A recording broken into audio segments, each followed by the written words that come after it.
মারুর রহম হতে বর্ণিত তিনি বলেন, আমি একবার রাবাজা নামক স্থানে আবুজার রাদিয়াল্লাহু আনহু এর সঙ্গে দেখা করলাম। তখন তার পরনে ছিল একজোড়া কাপড়, অর্থাৎ লুঙ্গি ও চাদর, আর তার ভৃত্যের পরনেও ছিল ঠিক একই ধরনের একজোড়া কাপড়। আমি তাকে এর কারণ জিজ্ঞেস করলে তিনি বললেন, একবার আমি জনৈক ব্যক্তিকে গালি দিয়েছিলাম এবং আমি তাকে তার মা সম্পর্কে লজ্জা দিয়েছিলাম। তখন আল্লাহর রসুল সাল্লাল্লাহু আলাইহি ওয়াসাল্লাম আমাকে বললেন, আবুজার, তুমি তাকে তার মা সম্পর্কে লজ্জা দিয়েছ?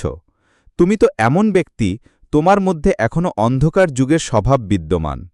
জেনে রেখো, তোমাদের দাসদাসী তোমাদেরই ভাই। আল্লাহ তাআলা তাদের তোমাদের অধীনস্থ করে দিয়েছেন।